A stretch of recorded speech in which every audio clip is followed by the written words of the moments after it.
आपली गाडी रस्त्यावर बंद पडून गेली, ती चालू करण्यासाठी मी काय काय केलं ते बघण्यासाठी ब्लॉग शेवटपर्यंत बघा. तर नमस्कार मित्रांनो, मी तुमच्या सर्वांचा लाडका हर्षद चव्हाण. तर तुमचा भाऊ आणि काका निघाले होते डायरेक्ट मालेगावला, कारण की आपल्याला आज मसाला बांधायचा होता. वर्षाला हिंदी मध्ये म्हणता साल. तुमच्या भाऊची गाडी चालवून चालवून होऊन गेले होते हात लाल.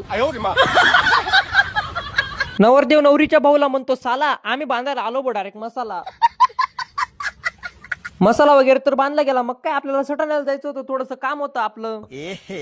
रहा नहीं जाता, तड़प ही ऐसी है ना. मग काय आपल्या जुन्या गाडीवर आपल्या मित्राला घेतलं, निघालो डायरेक्ट सटाण्याला जाण्यासाठी. तर जयशंकर मित्रांनो, हर्षद चव्हाणचं डोकं पडलं मंद जेव्हा आपली गाडी पडली डायरेक्ट बंद. मग काय कशी तरी गाडी तर चालू करून घेतली, मग निघालो सटाण्याला डायरेक्ट. म्हटलं आपली गाडी तर अशी बंदच पडत राहील म्हटलं कायम. पहिले आपण आता डायरेक्ट निर्मल ऑटो गॅरेज मध्ये जाऊन पोहू, कारण की आता नवंच उघडलेलं आहे ते गॅरेज. गॅरेज मध्ये पोहोचून गेल्यानंतर आपली गाडी तर लावून दिली. मग काय लगे आपल्या दीपक काकांना भेटून घेतलं काकांनी बघून घेतलं आपल्या गाडीला काय झालंय, आणि गाडी दुरुस्त करून द्यायची सुविधा तर एकदम फास्ट आहे काकांकडे. तुम्ही काय बघताय, या मग निर्मल ऑटो गॅरेजला एकदम फास्ट सुविधा घेण्यासाठी. आणि निर्मल ऑटो गॅरेजचा पत्ता तर एकदम सोपा आहे वसुंधरा इंटरनॅशनल फाउंडेशन आणि डिवाइन कॉलेज समोरच गॅरेज आहे. आणि गॅरेजला एकदा नक्की भेट द्या. आपली जुनी गाडी फास्ट मध्ये रिपेअरिंग करून मी आणि काका निघालो सटाण्याला, कारण की आम्हाला मिरची घ्यायला जायची होती. 1 रुपयाचा असतो ठोकळा, आम्हाला मिरची घेता घेता डायरेक्ट येत होता बेकार खोकला.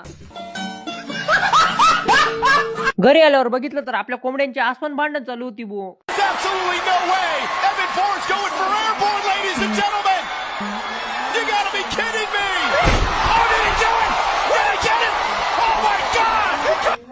आणि असे नवीन ब्लॉग बघून असण्यासाठी हर्षद चव्हाणला फॉलो, लाईक, शेअर नक्की करा. धन्यवाद.